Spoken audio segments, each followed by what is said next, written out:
જીવનમાં ઘણી વાર એવો સમય આવશે કે દરેક માણસો પરથી ભરોસો ઉઠશે, એવા સંજોગો આવશે. સગા સ્વજનો નિકટના હોય ને એનોય વિશ્વાસ નહીં રહે. અને આજે થાય છે એવું, આજે હૃદયની વાત કોની આગળ ખુલીને કહેવી એવા ખભાઓ જ નથી રહે. ભલે નિકટના સંબંધી હોય તો એ ડર લાગે કે આને કહીશું તો 4 જણાને કહી આવશે, આપણી મજાક કરશે. આજે એવા ખભાઓ નથી રહ્યા કે જ્યાં દિલ ખોલી શકાય, માથું મૂકીને રડી શકાય. ક્યાં માણસ છે? પણ ભગવાન પર ભરોસો હશે ને તો એવા સમયે ભરોસો બહુ કામ લાગશે. પ્રભુ પરનો એ વિશ્વાસ તમને તમારા નબળા સમયમાંથી પાર ઉતારી દેશે. કોઈ હોય ન હોય, મારો ઠાકોરજી મારી સાથે છે, એ જે વિશ્વાસ છે ને, એ ગમે તેટલો લોકો એમ કહેતા હોય કે મારે કોઈની જરૂર નહીં, મારી લાઈફ છે, મારી રીતે જ રહીશ, મને કોઈએ કહેવાનું નહીં, મને બધી ખબર છે. ઇન્ડિવિજ્યુઆલિટી અત્યારના સમયનો બહુ મોટો રોગ છે. એમ થાય મારે કોઈની જરૂર નથી. અરે પડવાની જ છે, ઘરના લોકોની નહીં તો બહાર ફ્રેન્ડ સર્કલની પડશે. ક્યાંક તો હસવા માટે 4 જણા જોઈશે અને ક્યાંક રડવા માટે 2 જણા જોઈશે. માણસને માણસ વગર થોડી ચાલવાનું છે. તકલીફ અત્યારની એ હોય, ઓળખતા નથી, જેને લાઈક કરવા જેવા નથી, ઓળખતા એને લાઈક કરીએ ફેસબુકમાં, અને ખરેખર સામે છે એને લાઈક જ ના કરી. પણ ચાલતા ચાલતા પડી જશો ને તો ફેસબુકનો ફ્રેન્ડ દોડતો નહીં આવે, બાજુમાં જે મા બાપ ઊભા છે ને એ જ હાથ પકડવાના છે, જેની જોડે જોડે ચાલી રહ્યા છે. મહત્વની વાત એ છે, સ્વજનોનો પ્રેમનો રિસ્પેક્ટ કરતા શીખો. કે જે તમારા માટે અડધી રાતના જાગે છે, જે તમારા માટે ચિંતા કરે છે, તમને એની ચિંતા બંધન લાગતી હોય કે આ શું બંધન? આ બંધન નથી, મા બાપની ચિંતા છે. આટલું વાંચ્યા પછી જે વ્યક્તિ મા બાપના મન ન વાંચી શકતો હોય એનાથી મોટો અભણ બીજો કોઈ નથી દુનિયામાં. કે તમને એની ચિંતા સમજવા નથી આવતી કે એ પ્રેમ કરે છે એટલા માટે જાગે છે, એટલા માટે ટોકે છે કે તારું અહિત ન થઈ જાય.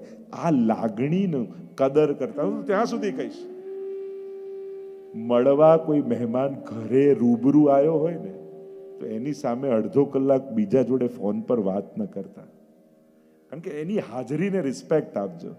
એ પણ ફોન કરી શકત, પણ એ બધું છોડી આટલું પેટ્રોલ બાળી તમારા માટે તમારી સામે આવીને બેઠો છે તો એની હાજરીને રિસ્પેક્ટ આપજો. ઘણી વાર એ બિચારો કલાક માટે અડધો કલાક આપણે બીજા જોડે જાય, જે છે નહીં અહીંયા, તો જે રૂબરૂ આવ્યો છે એની હાજરીને રિસ્પેક્ટ આપો.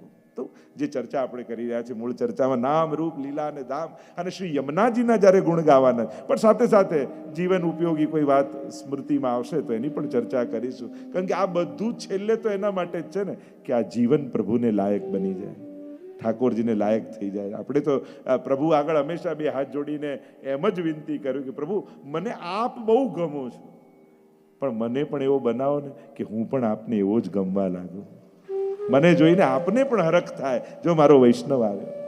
આયે મેરે નંદ નંદન કે પ્યારે, માલા તિલક મનોહર બાનો, ત્રિભુવન કે ઉજિયારે. વૈષ્ણવને આવતા જોઈને કેવું વૈષ્ણવને હરખ થાય. એમ સીડીઓ ચડતો હોય ને હવેલીની તો ઠાકોરજી ઊંચો કરીને થઈને જોતા હોય મારો આવ્યો કે નહીં. પેલો પ્રભુને જેની પ્રતીક્ષા હોય અને પ્રભુ જે નિયમથી જતા હોય ને એની રાહ તો ઠાકોરજી પણ જોતા હોય. ઘણીવાર મેં તો જોયું, જે નિયમથી વૈષ્ણવ આવતા હોય ને એ દિવસે એ મોડા થયા હોય તો દર્શને મોડા બંધ થાય. કાંઈ ને કાંઈ એવું થઈ જાય કે ટેરો જ ના આવ્યો હોય, એટલે એમ લાગે કે ઠાકોરજી એની રાહ જુએ છે. આ નાના નાના ઇમોશન્સ, ભાવનાઓ છે એ ભગવાન જોડે આપણને જોડીને રાખે છે. આધ્યાત્મને, સ્પિરિચ્યુઆલિટીને કોઈ ઇવેન્ટ ન બનાવો કે કલાક આમ કરવાનું, વર્ષે એકવાર આમ કરવાનું. એ જીવનમાં વણાયેલો વિષય છે, એ જીવનનો એક ભાગ છે. એ દવા નથી, ભોજન છે.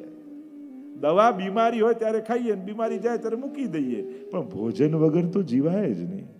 એમ આધ્યાત્મિકતા એ ભોજન જેવું છે, એને દવા જેવું ન બનાવો. તકલીફ આવી, હવે લાવ પૂનમ ભરી આવું. પ્રોબ્લેમ આવ્યો, લાવો એમ નાસ્ટક કરું.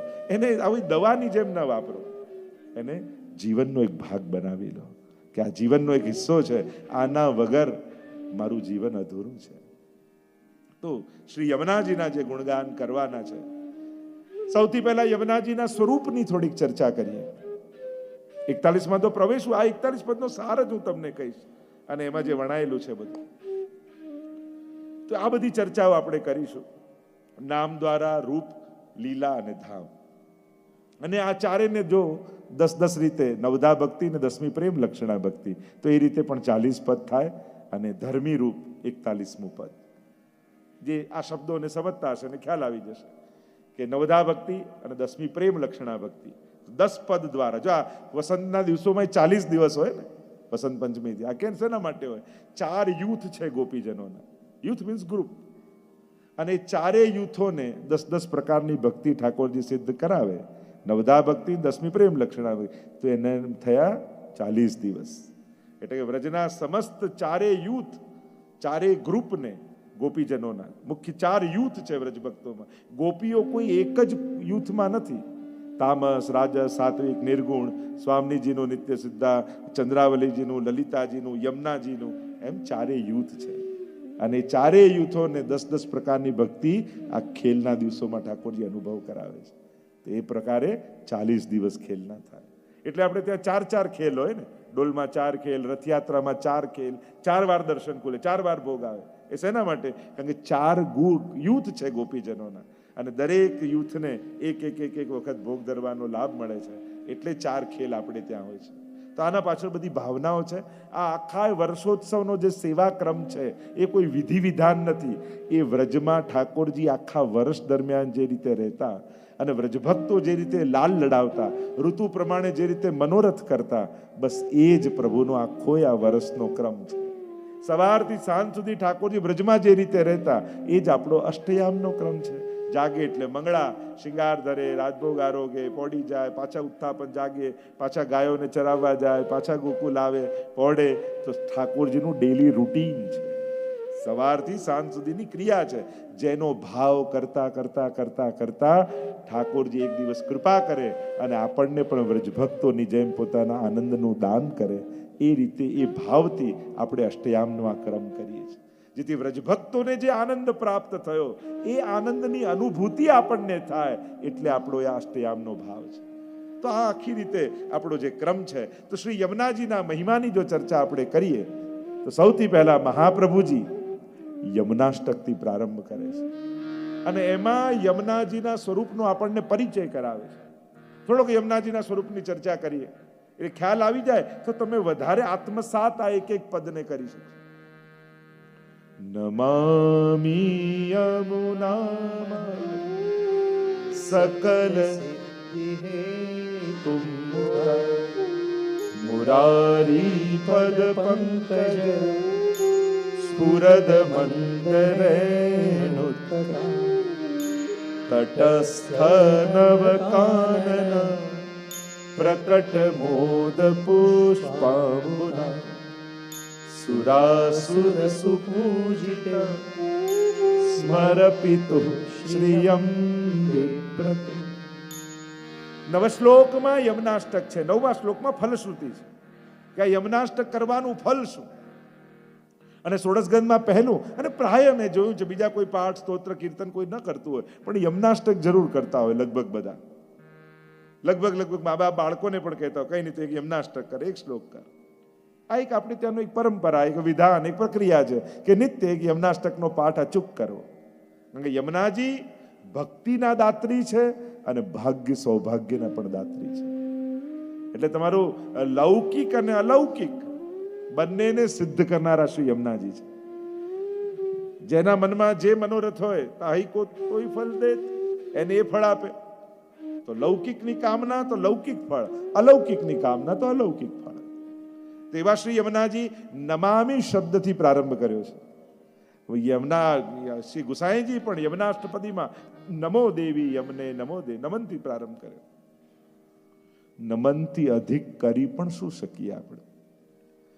જે તત્વો લૌકિક સાધનોથી પ્રસન્ન ન થઈ શકતા હોય તો એને પ્રસન્ન કરવાનો ઉપાય શું? આપણી પાસે કઈ એવી વસ્તુ કે જેનાથી ઠાકોરજી કે યમુનાજી પ્રસન્ન થઈ જાય? કોઈ પદાર્થ એવો ખરો કે જે એની પાસે ના હોય અને આપણે આપી એને ખુશ થઈ જાય? એવો કયો પદાર્થ? અસમર્થ લોકોને સામર્થ્ય થોડું આપો તો રાજી થાય, વસ્તુ આપો તો રાજી થાય. ભગવાન કઈ વસ્તુથી રાજી થાય? એને શું નથી? કિમાસનમ તે ગરુડાસનાયમ શ્લોક બોલીએ ને, આસન ગરુડનું છે, આવા વસ્ત્ર કૌસ્તુભ મણિ. આ શેનાથી રાજી થાય? મારી પાસે તને પ્રસન્ન કરી શકું એવું કાંઈ નથી. એ વાતના સ્વીકાર કરવાથી, પોતાની દીનતાથી, પોતાના નિસ્સાધનપણાના સ્વીકારથી. અમુક જગ્યાએ છે ને સામર્થ્યવાન બનીને જાઓ ને તો નુકસાન જ થાય. અમુક જગ્યાએ તો અસમર્થ બનીને જાઓ. દુનિયા મને સામર્થ્યવાન માને છે, પણ પ્રભુ તારી આગળ તો હું બિલકુલ અસમર્થ છું. હું તો ઘણી વાર કથામાં કહું કે જેને પગે લાગવા જેવું છે એને નહીં લાગો ને તો ન લાગવા જેવા લોકોના રોજ પગે પડવું પડશે. એના કરતા જેને પગે પડવા જેવું છે એને પડો ને. સમર્થ, જે સર્વ સમર્થ છે એના શરણે નહીં જાઓ તો અસમર્થ લોકોની આગળ કરગરવું પડશે. પ્રભુ સર્વ સમर्थो ही ततो निश्चित तताम रजेत. एक हमारे ठाकुर जी ही सर्व समर्थ है, उनका शरण ले लो तो प्रभु अपना सामर्थ्य आपको दे देंगे. प्रभु ऐसे हैं, प्रभु भक्तों ने दुखी नहीं જોઈ શકતા. તો નમામી શબ્દથી 3 વાર યમનાષ્ટકમાં નમન આવ્યું, જે હું કહેવા માંગુ છું. નમામિ યમનામહમ નમોસ્તુ યમને સદા નમત કૃષ્ણ તુર્ય પ્રિયા.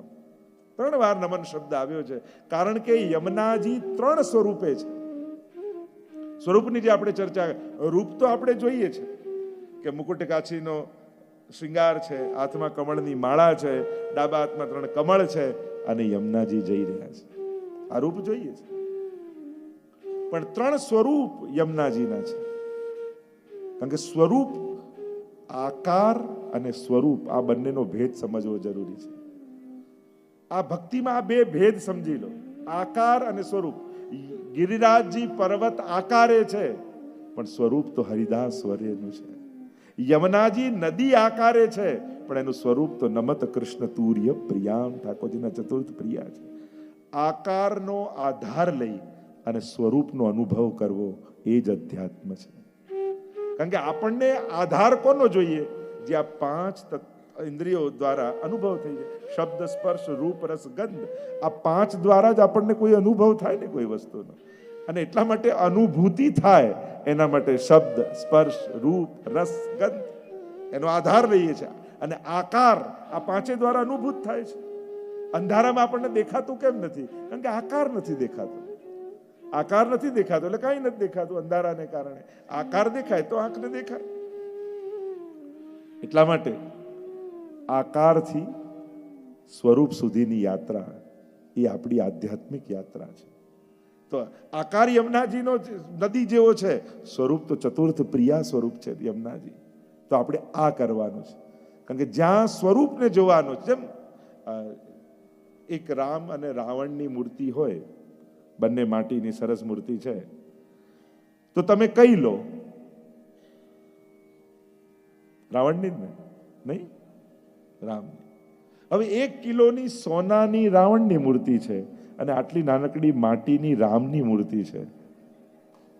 કેમ હસવું આવી ગયું બધાને? સિલેક્ટ કરી લીધું. તો પછી કઈ પકડીએ આપણે? કે પછી આકાર નથી જોતા, સ્વરૂપ જોઈએ છે. અરે આ રાવણની મૂર્તિ પીગળાવીને સોનું કરાવી લઈશ, આવી તો હજારો રામની મૂર્તિ મળી જશે. હવે તમારું દ્રષ્ટિ ક્યાં ગઈ? આકાર પર નહીં, સોના ઉપર. કારણ કે તમને એનું મહાત્મ્ય ખ્યાલ છે કે સોનાની કિંમત શું હોય. એમ જ પ્રારંભ દશામાં નદી, પર્વત આ બધા આકાર દેખાય. જ્યારે સત્સંગમાં આવીએ અને સ્વરૂપનું મહાત્મ્ય જ્ઞાન થઈ જાય પછી જલ નહીં દેખાય, પછી તો વહેતો કૃપાનો રસ દેખાશે ઠાકોરજીનો. બસ આ આધ્યાત્મિક ઊંચાઈ એને કહેવાય. આંખે જ રહે છે, દ્રષ્ટિકોણ બદલાઈ જાય છે જોવાનું. કારણ કે મહાત્મ્ય સ્થિત થયું ને. સત્સંગ કામ શું કરે? કોઈ કે સત્સંગની શું જરૂર છે, અમે તો સીધા કરીએ છીએ, ઠાકોરજી બિરાજે જ છે. ફરક આ છે કે અત્યારે ધાતુની મૂર્તિ દેખાય છે, પછી રસો વહી સહ દેખાશે. આ અધ્યાત્મની ઊંચાઈ કેળવીએ છે સત્સંગ દ્વારા. અને જ્યારે સાચા સત્સંગનો તમને પ્રાપ્તિ થાય ત્યારે તમારા દ્રષ્ટિકોણ બદલાઈ જાય છે. મહાપ્રભુજી આ કૃપા કેટલી, જ્યારે સુરદાસજી પધાર્યા, સુરદાસજીને મળ્યા, બ્રહ્મ સંબંધ આપ્યું, કહ્યું ભગવત લીલા ગાઓ, કછું જાનત નહીં હું ભગવત લીલા. તો બ્રહ્મ સંબંધ આપ્યું, કહ્યું સુરદાસ ગોકુલ કે દર્શન કરો. અત્યાર સુધી ગોકુલ જોતા જ હતા, પણ મહાપ્રભુજીએ કહ્યું કે હવે દર્શન કરો. ત્યારે ઘુટુરન ચલત રહે નું તનુ મંડિત. બાલકૃષ્ણ લાલ હાથમાં માખણનો લોંદો લઈ નંદાલયના આંગણામાં ડોલતા દેખાય. એટલે કે જે સ્થળમાં ઠાકોરજીએ જે લીલા કરી છે, હવે એ લીલાઓના દર્શન થવા લાગ્યા. હવે કોઈ તીર્થ નથી દેખાતું, હવે લીલા સ્થળી દેખાય છે. એટલે જ્યારે એમ કે નૈન ભર દેખ અબ ભાનુ તનયા, જ્યારે આપણા આચાર્યો કહેતા હોય, ભગવદીઓ કહેતા હોય, હવે જો યમુનાજીને, ત્યારે એ જળ નહીં દેખાય, ઠાકોરજીના એ માધુર્યનો રસ દેખાશે. આ વૈષ્ણવ પણ જ્યારે વ્રજ જતા હોય ને, ઘરમાં આખું ઘર માથે લઈ લો, ચલો જલ્દી કરો, ટ્રેન છૂટી જશે, આમ થઈ જશે, આ બાંધી લીધું, આ રહી ગયું, આ રહી ગયું. આખા ઘરને ટેન્શન થાય કે બા વ્રજમાં જાય ત્યારે શાંતિ. તત્પરતા હોય પ્રભુને મળવાની, એને ઉત્કંઠા હોય, ક્યારે વ્રજમાં પહોંચીશ, ક્યારે. અને લોકો સ્ટેશને ઉતરે ને ત્યારથી જે દોડે, ઘરમાં 4 જણા પકડીને દાદરો ચડાવતા હોય, એ બા ક્યારે મંદિરોના પગથિયાઓ ચડી જાય તો આપણને આશ્ચર્ય લાગે. આખી પરિક્રમાઓ કરી લે ગિરિરાજજીની. છોકરાઓ આવી જોઈએ, બા ઘરે નાટક કરો છો કે શું? પણ એ લૌકિકમાં તો આવું જ હોય. અલૌકિકમાં તો ઠાકોરજીનું બળ આવી જાય ને, વ્રજની ભૂમિનું એવું બળ આવી જાય કે અલૌકિક સામર્થ્ય પ્રાપ્ત થઈ જાય. આ તત્પરતા હોય. એમ યમુનાજી પણ સઘોષ ગતિ દંતુરા સમધિરૂઢ દોલોત્તમા, એ રીતે પ્રભામાં જલપ્રભા રૂપે યમુનાજીનું એક સ્વરૂપ. એને કહેવાય યમુનાજીનું આધિભૌતિક સ્વરૂપ. અને આધિભૌતિક આધ્યાત્મિક કોઈ ન્યૂન્ય નથી, એટલે એને ન્યૂન્ય નહીં માનવું. આ ત્રણેયમાં અલૌકિક બુદ્ધિ રાખવું. એ જળ રૂપે પણ પધારે તો એ જલ પણ પવિત્ર છે, એની ભાવનાઓ છે આખી. એની ચર્ચા તો આગળ આપણે જ્યારે કરીશું ત્યારે કરીશું. એ જ રીતે આધ્યાત્મિક સ્વરૂપ કયું? વિશુદ્ધ મથુરા તટે. 7 પુરીમાંની એક પુરી છે મથુરા. અને જ્યારે એ મથુરા પુરીનો આશ્રય તમે કરો છો, ત્યાં યમુનાજીના સ્નાન પાન આચમન જ્યારે કરો છો, ત્યારે એવું પરમ તીર્થ છે કે તમારા સકલ પાપોમાંથી તમને મુક્ત કરી દે છે. સમસ્ત દુરિતક્ષય. 5 ફળમાંનું પહેલું ફળ છે ને, બધા જ પાપોનો નાશ થઈ જાય. તો જ્યારે આધ્યાત્મિક સ્વરૂપ કોને કહેવાય? તીર્થ સ્વરૂપ. જેમ જળ સ્વરૂપ છે, નદી સ્વરૂપ, એમ એક તીર્થ સ્વરૂપ યમુનાજીનું છે. એ તીર્થના દેવી છે. નમો દેવી યમને, તીર્થના દેવી છે, વ્રજની અધિષ્ઠાત્રી છે. એટલે તો યમુના જળ હાથમાં લઈને આપણે સંકલ્પ કરતા હોય વ્રજયાત્રાનો, કારણ કે એ તીર્થ છે. એટલે તીર્થનો આશ્રય એ શાસ્ત્ર વચન છે કે જીવે તીર્થોનો આશ્રય કરો. તેવું મહાત્મ્ય યમુનાજીનું છે કે ત્યાં આવીને યમયાતના પણ થતી નથી જ્યારે યમુનાજીના પાન કરો છો. તો તીર્થ બુદ્ધિએ યમુનાજીને જોવા, એનું આધ્યાત્મિક સ્વરૂપ, એના સામર્થ્ય સાથે. અને ત્રીજું યમુનાજીનું સ્વરૂપ નમત કૃષ્ણ તુર્ય પ્રિયા. ઠાકોરજીના ચતુર્થ પ્રિયા. તુર્ય મીન્સ ચતુર્થ. ચતુર્થ પ્રિયા યમુનાજી છે. એ દ્વારિકાના અષ્ટપટરાણીઓમાંના પટરાણી જુદા.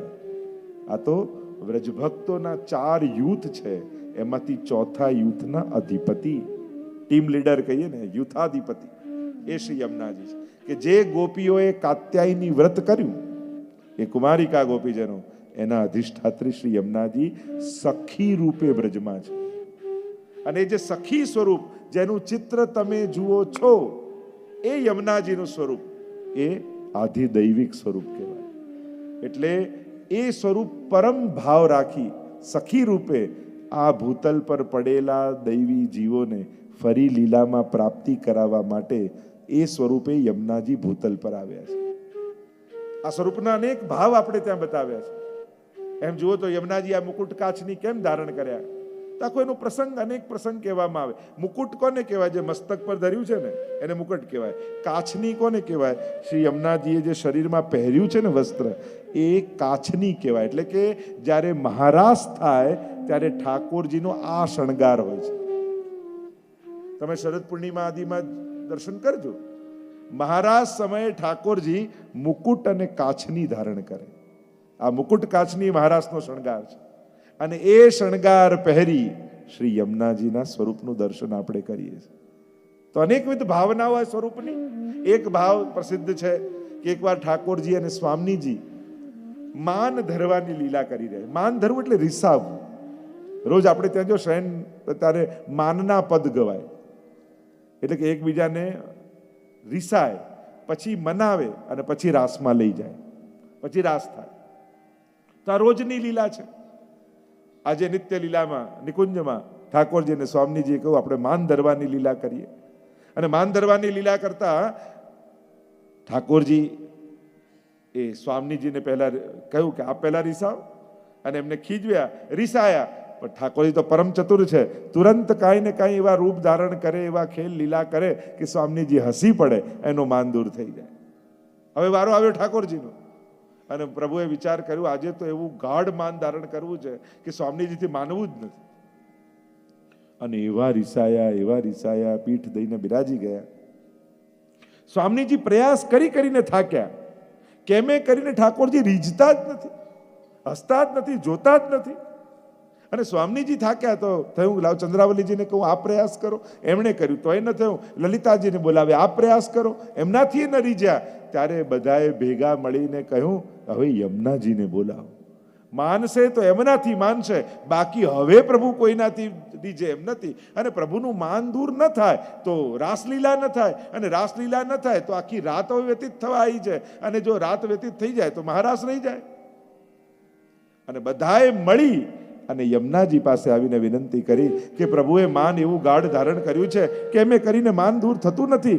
આપ વિનંતી કરો, આપ ઠાકોરજીને મનાવો તો ઠાકોરજીનું માન હરણ થાય અને તો મહારાસની શરૂઆત થાય. ત્યારે યમુનાજી એક યુક્તિ કરી. ઠાકોરજી જેવા વસ્ત્ર શૃંગાર ધારણ કરીને બિરાજ્યા હતા ને, કારણ કે યમુનાજીનું સ્વરૂપ કેવું છે, વર્ણ ગુણ ધર્મ શ્રી કૃષ્ણ કે, કૃષ્ણામ કૃષ્ણ સભામ કૃષ્ણ રૂપામ કૃષ્ણ રસાત્મિકામ કૃષ્ણ સંબંધકારિણીમ. વિજ્ઞપ્તિમાં તો હરિરાયજી કહે છે ને કેવા છે, કૃષ્ણ જેવા જ છે, એવું જ રૂપ છે, એવો જ રંગ છે, આ બે હું બીજા કૃષ્ણ. એટલે યમુનાજી યુક્તિ કરી, જેવા ઠાકોરજી વસ્ત્ર શૃંગાર પહેર્યા છે એવા જ ધારણ કર્યા, એવો જ મુકટ, એવી જ કાચની, અને હાથમાં કમળની માળા લઈને ઠાકોરજીને મનાવવા માટે આવ્યા. એટલે હાથમાં કમળની માળા લઈને ક્યાં જઈ રહ્યા છે, તો કે મનાવવા માટે જઈ રહ્યા છે. અને ઠાકોરજી સામે આવીને ઉભા રહી ગયા, અને જ્યાં ઉભા રહી ગયા તો ઠાકોરજી ચકિત થઈ ગયા. આ નિત્ય લીલામાં નિકુંજમાં બીજો કૃષ્ણ ક્યાંથી આવી ગયો? ક્યાંક ગોપીઓએ પોતાના ભાવ દ્વારા બીજા કૃષ્ણ તો પ્રગટ નથી કરી દીધા. અને જ્યાં ધ્યાનથી જોયું તો યમુનાજી છે. જોરથી હસી પડ્યા ઠાકોરજી, અને હસી પડ્યા તો ઠાકોરજીનું માન દૂર થયું. અને સ્વામીજીએ કહ્યું હવે અમારી નિકુંજમાં જ્યારે પણ આવો ત્યારે આ જ વસ્ત્ર શૃંગાર ધરીને આવજો. શ્રી પ્રભુને પ્યારા શ્રી યમુનાજીના લાડીલા એવા રસિક સત્સંગી વૈષ્ણવોને જે શ્રીના આ વચનામૃત ગમ્યા હોય તો આ વિડીયોને લાઈક કરજો, શેર કરજો, અને કમેન્ટ બોક્સમાં જય શ્રી કૃષ્ણ જરૂર લખજો. અને અમારી ચેનલ શ્રી વલ્લભને સબસ્ક્રાઈબ કરવાનું ભૂલશો નહીં. સર્વે વહાલા વૈષ્ણવોને ભાવથી જય શ્રી કૃષ્ણ.